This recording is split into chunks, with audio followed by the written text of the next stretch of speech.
Selamat pagi anak-anak yang kami sayangi.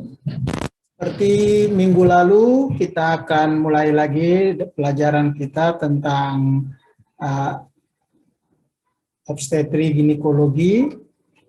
Minggu lalu hanya sekedar mengingatkan ya, kita kan sudah belajar tentang anatomi. Ya. Anatomi dari organ-organ reproduksi. Ya. Kita sudah belajar tentang anatomi uterus. Kita sudah belajar tentang anatomi ovarium, tuba, ya, panggul, organ-organ panggul, tulang, dan organ jaringan lunaknya, dan lain sebagainya. Saya hanya mengingatkan, karena dari anatomi inilah kita bergerak, memulai lagi tentang topik-topik kita yang baru. Pagi hari ini, topik kita yang lebih menarik lagi, yaitu tentang abortus. Anak-anak sekalian boleh melihat slide kita. Ya. Abortus sebenarnya sesuatu yang sangat ditakutkan oleh suatu keluarga, apalagi keluarga muda. Kita tahu ketimuran adat-adat kita, pernikahan itu diidentikan dengan mendapatkan turunan. Namun, apabila dalam satu keluarga mengalami keguguran, istilah di awamnya, ya, atau abortus, bayangkan betapa kecewanya keluarga itu, ya, apalagi orang tuanya yang mengharapkan tadi sudah punya cucu. Ya. Oleh karena itu, pagi hari ini kita akan belajar bagaimana kita mengetahui tanda-tanda terjadinya abortus. Bagaimana caranya kita untuk boleh menangani, mengenali, menangani, dan sampai pada bisa menyelamatkan daripada kejadian abortus ini. Oleh karena itu, saya berharap, karena ini topik yang menarik, kita semua boleh memperhatikannya, dan pada saat nanti saya akan meminta pertanyaan atau yang belum jelas, silakan bertanya secara virtual. Langsung saja kita dalam pertemuan kita hari ini. Capaian pembelajaran tentang abortus ini adalah setelah menyelesaikan materi ini, kalian nanti akan dapat memahami tanda-tanda dan penanganan abortus. Itu penting. Ya, pelajaran kita hari ini kalian bisa mengenali dan bisa sampai pada penanganannya. Kemudian yang kedua, kemampuan akhir yang diharapkan. Pertama adalah menjelaskan definisi abortus, ya.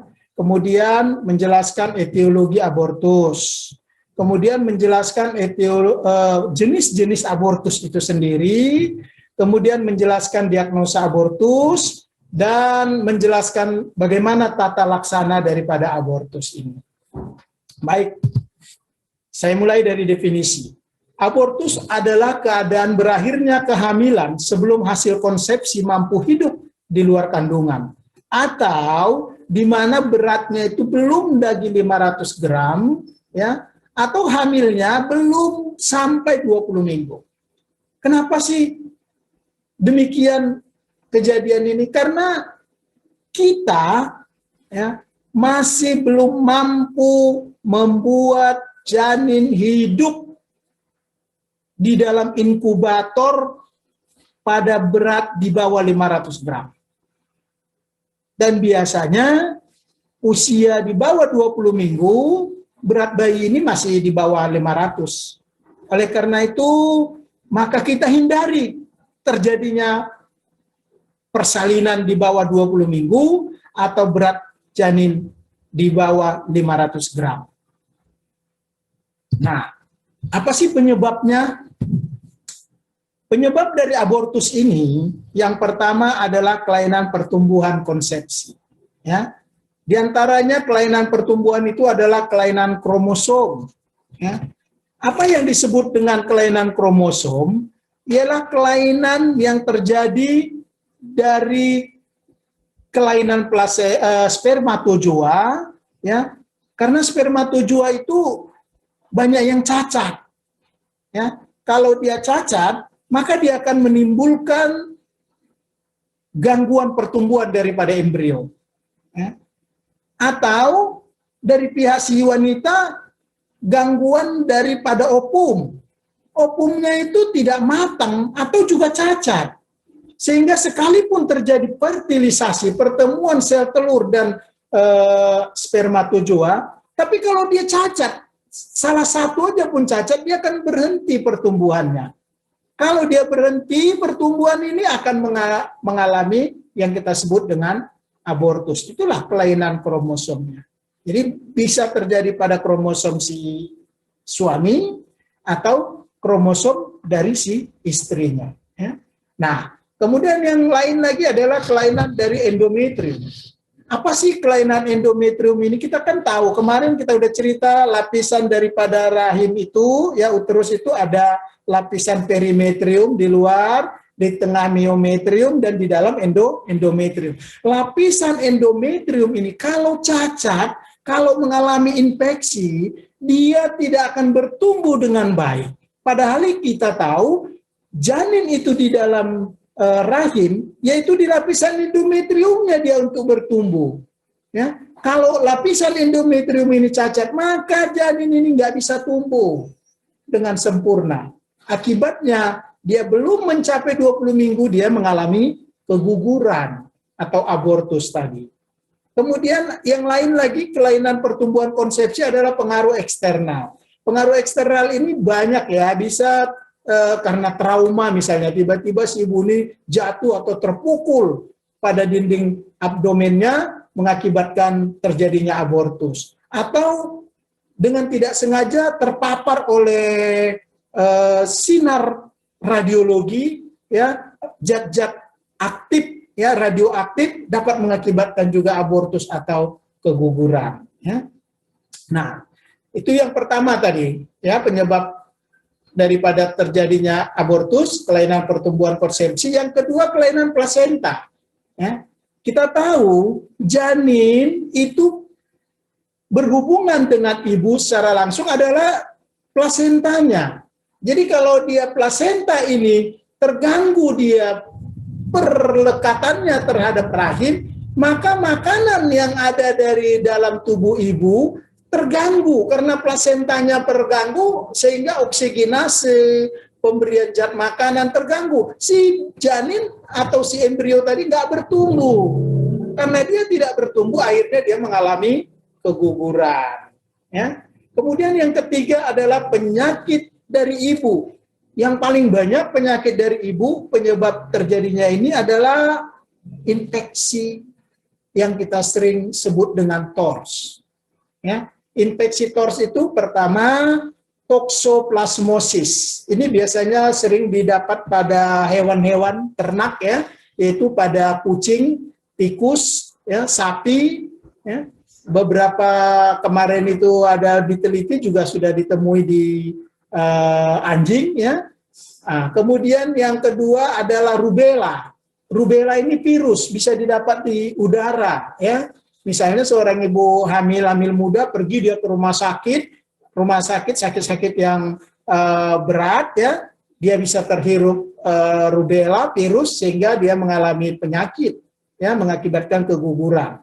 Kemudian ada sitomegalovirus, ya, ini virusnya juga menyebabkan penyakit ini fatal juga pada bayi, ya. Kalau yang mengalami sitomegalovirus ini, dia akan mengalami keguguran bila dibawa daripada 20 minggu. Ya. Kemudian herpes, ini ada herpes kulit, ada herpes kelamin. Kita tahu bahwa juga di luar sana banyak orang yang menderita penyakit ini tertular kepada istrinya. Padahal istrinya tadi sehat-sehat saja. Pada kehamilan di bawah 20 minggu dia mengalami abortus. Kemudian yang terakhir yang sangat menarik adalah Listeria monocytogenes. Listeria monocytogenes ini juga ya terutama ditemui di makanan-makanan impor ya dari luar, karena ini makanan dari yang belum matang ya. Makanya hati-hati ibu-ibu hamil muda makan misalnya sayur-sayur mentah ya, kemudian makanan-makanan impor kalau buahnya ya sebaiknya dikupas ya. Nah, karena listeria ini juga menariknya, dia bisa hidup sampai 70 derajat Celcius. Nanti kita akan ceritakan tentang listeria ini karena saya salah seorang peneliti tentang listeria monositogenes ini ya. Nanti kita akan ceritakan secara khusus. Kemudian yang lain adalah penyakit ibu itu seperti gizi. Pada ibu-ibu yang kurang gizi, ya, makanan yang harusnya dihantarkan kepada janin tadi dari rahim ya melalui plasenta kurang. Janinnya tak bertumbuh, embrionya mengalami keguguran. Kemudian juga imunologi ya. Ini reaksi imunologi ini biasanya adalah reaksi yang bisa juga disebabkan karena kehamilan itu sendiri ya. Sehingga imunologi si ibu melawan daripada reaksi kehadiran daripada janin, terjadilah kematian pada janin ya. Atau reaksi imunologi seperti terinfeksi. Ini lagi tren sekarang virus COVID ya. Reaksi kalau COVID itu masuk ke dalam tubuh si ibu hamil tadi, terjadilah reaksi imunologi. Daya tahan tubuh si ibu akan bereaksi untuk melawan si COVID tadi. Tapi kalau tidak mampu, si COVID tadi akan menyerang si ibu dan juga menyerang si janin melalui gangguan pada pertumbuhan plasenta, mengakibatkan janinnya akan abortus. Sekalipun ibunya mungkin selamat, bisa kita bantu, tapi gangguan pada si janin bisa mengakibatkan abortus. Ya. Kemudian yang lain lagi adalah kelainan traktus genitalius. Ini seperti yang kita tahu, kelainan traktus genitalius itu adalah berupa kelainan yang dijumpai pada organ-organ uterus, misalnya seperti mioma uteri. Kalau mioma uteri ini kan kita kemarin sudah belajar, ya. Kalau dia miomnya itu di miometrium, bagaimana dia mau tumbuh? Apalagi di lapisan endometrium, dia tuh, waduh, jelas tak terjadi pertumbuhan, atau janinnya akhirnya karena nggak ada tempat dia untuk berkembang, dia akan mengalami keguguran atau abortus secara spontan. Kemudian yang berikutnya bisa juga karena kista ovarium ya yang terlalu besar menekan uterus sehingga terjadi keguguran. Sampai di sini mungkin ada yang mau bertanya? Bisa diikuti ya. Gampang, apalagi ilmunya menarik tentang abortus ya, menarik sekali nih. Oke, baik, kita lanjut kalau memang belum ada ya. Nah, mari kita lihat dulu tentang jenis-jenis abortus ya. Yang pertama, abortus ini bisa terjadi secara spontan. Ya. Artinya tanpa ada gangguan apa-apa, kok tiba-tiba terjadi abortus? Kita bagi dulu. Abortus yang terjadi secara spontan tanpa gangguan dari luar. Yang pertama namanya abortus iminen. Abortus iminen ini ya adalah suatu keadaan di mana dia masih mengancam. Belum terjadi abortus, tapi sudah mengancam abortus, sudah terjadi perdarahan. Ya, tapi janin masih aman di dalam rahim. Nah, ini abortus yang harus kita pertahankan. Ingat, ya, jangan ada mengganggu abortus iminen. Justru ini harus kita pertahankan untuk kehamilan lebih lanjut. Kemudian yang kedua abortus insipient. Ya, kita lihat di gambar itu. Ya, abortus insipient. Abortus insipient ini adalah suatu keadaan di mana sudah sedang terjadi abortus. Ya, sudah sedang terjadi abortus. Artinya perdarahan sudah terjadi, sudah ada kontraksi di rahim, sudah ada pembukaan jalan lahir, ya, dan sudah janin ini sudah akan siap keluar dari dalam. Kalau ini yang terjadi, harus segera ditangani. Kenapa kalau tidak ditangani? Si ibu bisa mengalami perdarahan yang hebat. Bahkan beberapa kasus di daerah, kalau tidak ditangani bisa menimbulkan kematian akibat dari perdarahan daripada abortus ini. Ya. Nah, ini mudah kita kenali. Kenapa? Sudah ada tanda mules perutnya, keluar darah, ada pembukaan jalan lahir. Jadi nggak perlu dipertahankan. Ini kita boleh lahirkan secara lengkap. Ya. Kemudian abortus incomplete. Nah, ini suatu abortus yang juga punya resiko pada si ibu. Kenapa beresiko? Karena kalau dia belum lengkap keluar, maka perdarahan akan terus terjadi. Bisa perdarahannya sedikit-sedikit, tapi bisa juga banyak. Ya. Dan yang paling berbahaya kalau dia ini tidak kita selesaikan, kita komplitkan abortusnya, nanti bisa jadi infeksi kalau ada tinggal lagi di dalam rahim. Ya, selain terjadi perdarahan menimbulkan anemi, juga mendapat menimbulkan infeksi pada si ibu. Oleh karena itu, pada abortus incomplete ini harus kita selesaikan, kita komplitkan, kita bersihkan dia. Boleh dengan melalui memberi makan obat atau kita lakukan dengan kuretase. Kemudian yang berikutnya adalah abortus komplit. Abortus komplit ini ya sudah komplit, dia udah keluar semua, is no problem sih sebenarnya. Tapi bagaimana menandainya dokter? Mungkin itu yang penting. Kalau dia sudah komplit, biasanya hisnya akan hilang. Ya, hisnya akan hilang, perdarahan yang keluar tadi semakin sedikit. Dan ibu ini akan merasa lebih nyaman dia. Karena sudah keluar semua janin embrio yang sudah di dalam rahimnya tadi. Ya. Kemudian yang terakhir adalah misabortion. Ini menarik. Dia tadinya sudah terjadi abortus, tanda-tanda abortus, tapi nggak keluar janinnya. Ya, biasanya dia bertahan sampai 8 minggu di dalam rahim. Bayangkan kalau sampai 8 minggu embrio ini tidak dikeluarkan, yang paling jelek dia akan meracuni si ibu. Darah si ibu akan terganggu proses perdarahannya, ya, akibat daripada proses daripada janin yang nggak dikeluarkan, si ibu ini bisa mengalami hipofibrinogen, ya.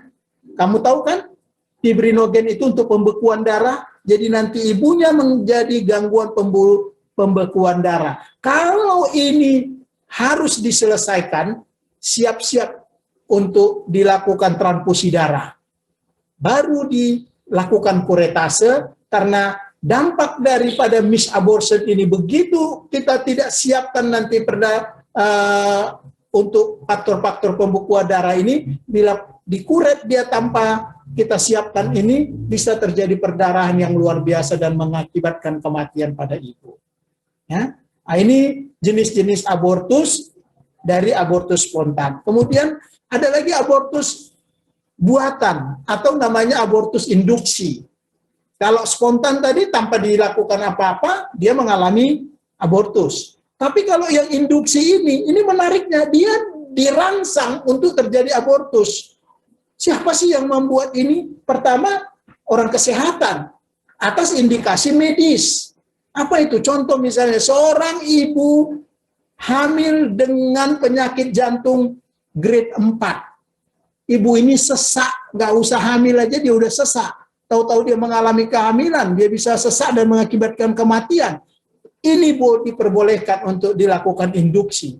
Tentu melalui proses, ya. Harus melalui konsultasi dengan penyakit jantung, kemudian ulama, ya, memastikan bahwa ini bukan suatu perbuatan dosa, kemudian oleh dokter kebidanan. Nanti yang melakukan eksekusinya tentu dokter kebidanan setelah dirundingkan oleh 3 tokoh ini terutama. Ya.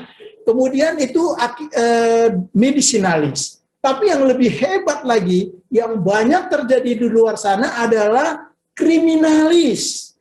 Ini memang sengaja. Ya. Kita tahu kan banyak orang yang hamil tapi dia nggak mau hamil. Ya. Dia sudah hamil di luar nikah. Dia belum siap untuk hamil.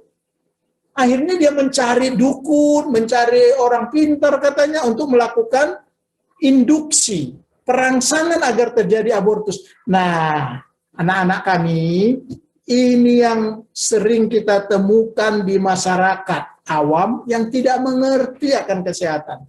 Dan yang mengakibatkan kematian pada ibu ini sendiri adalah dampak daripada perbuatan si dukun tadi, ataupun si perawat yang tak mengerti tentang bagaimana dampak daripada efek apa yang dia lakukan. Kalau dukun, pengalaman saya yang saya temui di pasien-pasien ketika saya praktek maupun masih pendidikan dulu ya, itu ada seperti batang apa dimasukkan ke dalam vagina. Ya. Setelah terjadi infeksi perdarahan, memang mengalami keguguran, tapi dampak daripada benda yang dia masukkan, ibu ini mengalami tetanus dan infeksi. Akhirnya ibu ini tidak dapat kita tolong, sekalipun memang sudah bisa, abortusnya sudah bersih, perdarahannya sudah berhenti, tapi dampak daripada tetanus yang sudah meluas ke seluruh organ tubuhnya dan infeksi yang meluas ke seluruh organ tubuhnya, ibu yang langsung saya lihat sendiri ketika saya masih mengalami pendidikan, dia mengalami kematian. Ya, bukan hanya satu. Anak-anakku, ini pelajaran buat kita. Kalau memang bukan porsi kita, jangan lakukan. Apalagi seorang dukun. Dia kan tidak punya pengalaman, tidak mengetahui anatomi tentang rahim. Bagaimana mungkin dia mengabortuskan? Tentu dia akan menimbulkan dampak yang sangat fatal kepada orang yang mau menggugurkan ini. Itu namanya abortus kriminalis. Ya, kalau karena penyakit yang diderita ibu namanya medisinalis, tapi kalau karena keinginan si ibu, ini adalah kriminalis. Dan ini bisa dituntut karena melanggar undang-undang daripada kesehatan. Ingat, jangan pernah melakukan abortus kriminalis. Dan yang ketiga adalah abortus berulang. Abortus berulang ini menarik ya. Kenapa? Karena setiap dia hamil, ya berurut 3 kali, dia lebih minimal 3 kali, kita sebut sudah abortus berulang. Ya, contoh misalnya, bulan Januari dia mengalami abortus, ya. Kemudian bulan hamil lagi dia bulan Mei, abortus lagi, ya. Terus hamil lagi dia bulan Desember, abortus lagi. Ini namanya abortus habitualis atau abortus yang berulang. Ini harus kita cari penyebabnya. Tadi sudah kita kasih gambaran pertama ya kan. Bisa kelainan di kromosomnya, di plasentanya, bisa di kelainan imunologi, ya, atau mungkin ada myomautri seperti kita bilang. Kita pastikan. Pasti ada penyebabnya ini, kenapa dia bisa berulang. Dan yang terakhir adalah abortus infeksius atau septik. Nah, ini abortus yang terakhir ini yang saya katakan, bila abortus ini ditangani oleh tangan-tangan yang tidak mengerti, bila ditangani oleh orang-orang yang tidak profesional, anak-anakku, jangan lakukan bila Anda tidak kompeten untuk melakukan itu. Saat ini dokter Objin sudah banyak. Silakan kirim aja ke rumah sakit kalau memang dia untuk mau dilakukan indikasi untuk dilakukan kuretase. Ya. Karena apa? Dampak yang paling kita ngerikan adalah abortus ini kalau dia sampai infeksi. Seperti yang saya ceritakan tadi, ya yang ditangani oleh dukun itu dia mengalami sepsis. Jadi kematian daripada pasien yang saya lihat sendiri waktu saya mengalami pendidikan itu adalah abortus sepsis dan abortus tetani. Ya, baik. Sampai di sini mungkin ada yang mau bertanya. Serius banget ya. Iya, memang menarik sekali nih. Saya setiap mengajarkan ini biasanya sih banyak yang bertanya karena kemungkinan ini banyak yang ditanyakan. Tapi baiklah, kita bagaimana sih mendiagnosanya ya? Untuk mendiagnosa daripada abortus sebenarnya tidak ada kesulitan, ya, mudah mendiagnosanya. Yang pertama, tanyakan dulu, ada nggak dia keterlambatan haid? Nah, itu dulu dia tanya. Ya. Kapan? Kalau ada dia terlambat haid, tanya, sudah berapa lama? Kapan haid terakhirnya? Pastikan itu. Ya. Jadi haid terakhir daripada ibu ini akan menentukan kehamilannya sudah berapa minggu. Begitu. Ya. Kalau dia lupa, ya, coba tanya, dia cari hari-hari yang hari-hari besar. Misalnya 17 Agustus. Apakah ibu tanggal 17 Agustus ada dapat haid? Mungkin dia akan ingat, oh ada, iya. 17 Agustus itu 2 hari setelah 17 Agustus lah saya haid terakhir. Contohnya, itu cara mencari. Oh iya, kalau 2 hari 17 berarti tanggal 19 lah dia haid terakhir. Nah, kan gampang ya. Jadi pastikan ibu ini ada keterlambatan datang haid. Ya. Kemudian tanyakan, ada nggak terjadi perdarahan? Ya. Kalau dia belum ada perdarahan, itu berarti masih sehat, masih bagus kehamilannya. Tapi kalau udah perdarahannya ada, tanyakan, banyak nggak darahnya? Terus-menerus nggak terjadi? Ada nggak disertai rasa sakit perut seperti memulas? Ya, pastikan. Biasanya kalau ini abortus sedang terjadi, dia perdarahannya ada baik sedikit maupun banyak dan disertai rasa mulas. Ya. Jadi harus tetap kalian tanyakan, ada nggak mulas? Jarang terjadi perdarahan tanpa mulas. Kalau dia terjadi perdarahan tanpa mulas, itu berarti aman, belum terjadi abortus. Ya. Tapi kalau sudah terjadi perdarahan, terjadi rasa mulas, ini kemungkinan abortus. Ingat itu, ya. Kemudian pada orang-orang yang mengalami abortus harus periksa fisiknya. Kenapa? Vital sign itu sangat penting. Ya. Tanda-tanda bahwa ibu ini mengalami perdarahan yang hebat, kita bisa tahu dari tensinya misalnya drop, ya kan? Pulse-nya meninggi, respiratory rate-nya akan meninggi, ya. Temperaturnya akan turun. Orang-orang udah mau masuk ke pre-shock misalnya. Ya. Jadi jangan lupa, begitu kalian lihat perdarahan hebat, vital sign-nya cek langsung, ya. Jadi harus kerjasama dengan tim lah, ya, atau ada perawat lain, ya. Nanti kalian ada yang menensi, ada yang mengukur temperaturnya, ada yang cari pulse-nya, respiratory rate-nya. Dapat kalian pastikan, oh ini sudah masuk ke pre-shock, maka apa yang harus kita lakukan? Mungkin mengganti darah, transfusi. Itu dulu, kalian cari darah, sebagian lagi evakuasi, ya. Jadi mendiagnosanya ini harus sudah telop dulu dia, biar pasti kita tahu tindakannya. Kemudian pemeriksaan laboratorium. Kalau memang ada keraguan ini bukan abortus, tapi karena perdarahan biasa, gangguan haid misalnya, pastikan periksa laboratoriumnya. Kalau orang tidak hamil, bisa nggak perdarahan? Bisa. Tapi ini disebut dengan gangguan haid. Orang yang gangguan haidnya ini biasanya hormon kehamilan tidak ada, beta HCG-nya tidak akan meninggi. Tapi pada yang abortus, ini pasti meninggi beta HCG-nya. Ya. Jadi nggak ragu lagi, lihat, oh ini memang positif hamil, terjadi perdarahan, beta HCG-nya juga positif. Ya. Minimal kalau tidak ada lah laboratorium pemeriksaan, tes spek aja lah dulu, urinnya, tes spek kan beta HCG ya, yang membuat reaksi pada tes spek itu akan menjadi 2 garis. Ya. Tes spek positif berarti beta HCG kemungkinan hamil. Ya, kemungkinan perdarahan ini adalah perdarahan yang disebabkan karena terjadinya keguguran, abortus. Ya. Nah, kalau kalian perlu yang lain lagi yang lebih baik lagi, mana tahu ada USG. Dengan USG kita melihat ada nggak kantong kehamilan di sana. Kalau ada kantong kehamilan, apakah di dalam rahim dia atau di luar rahim? Bisa kita tahu ini abortus atau kehamilan di luar rahim atau kehamilan ektopik. Ya. Dengan USG, sekarang kan sudah canggih ya.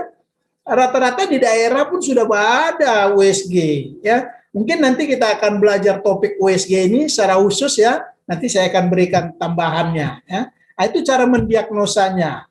Kemudian bagaimana cara tata laksana? Prinsipnya lihat dulu keadaan umum pasien. Ya. Kalau ada proses perdarahan baik itu pada ibu hamil maupun tidak ibu hamil, cek dulu keadaan umumnya. Ya. Periksa keadaan umumnya, vital sign-nya, kemudian perbaiki keadaan umumnya. Kalau dia mungkin sudah sampai pada presok, anemia, perdarahan, yang paling utama pasang dulu infus. Ganti cairan yang hilang. Kalau tidak ada darah saat itu, minimal kalian kasih cairan keloid untuk mengganti darah sementara. Tapi usahakan segera dapatkan darah untuk transfusi darah, itu lebih bagus. Untuk lebih cepatnya pemulihan daripada ibu, transfusi darah, itu pilihannya. Jadi keadaan umumnya udah kalian lihat jelek, perbaiki dulu. Sambil ada yang memperbaiki ini, cari penyebab utamanya tadi. Kalau karena abortus inkomplit, selesaikan abortusnya, evakuasi, kuret aja, biar bersih rahimnya. Dengan bersihnya rahim biasanya perdarahan akan berhenti. Kemudian masuknya cairan dan transfusi darah mengakibatkan si ibu akan cepat mengalami penyembuhan yang lebih baik dan terhindar dari kematian. Nah, kemudian suntiklah antibiotik. Kalau kalian lihat bahwa ibu ini sudah demam, mungkin dia abortus dari luar disebabkan oleh tangan-tangan yang tidak steril, berikan antibiotik untuk profilaksis, mengamankan kemungkinan infeksi tadi. Sampai nanti keadaan baik, ambil darah, cek infeksi apa yang terjadi. Sesuaikan antibiotiknya dengan penyebab daripada bakterinya. Kemudian, bagaimana nasib daripada janin di dalam rahim? Orang yang abortus, kalau dia masih mengancam kasusnya, artinya janinnya masih bagus, jangan dilakukan abortus, tapi dirawat saja kehamilannya. Ingat itu. Ya. Tapi kalau seandainya memang sudah rusak janinnya, abortus incomplete, abortus yang sudah infeksi, abortus, ini bisa dilakukan evakuasi dan penguretan. Ya. Artinya penyebab dari abortus harus diselesaikan. Apa faktor-faktor penyebabnya? Ini yang kita cari. Kalau karena infeksi, selesaikan infeksinya. Kalau karena kelainan daripada organnya, selesaikan kelainan organnya tadi. Apakah karena miom, operasi miomnya, operasi kistanya. Demikian mungkin ya untuk tata laksana daripada abortus ini. Nah,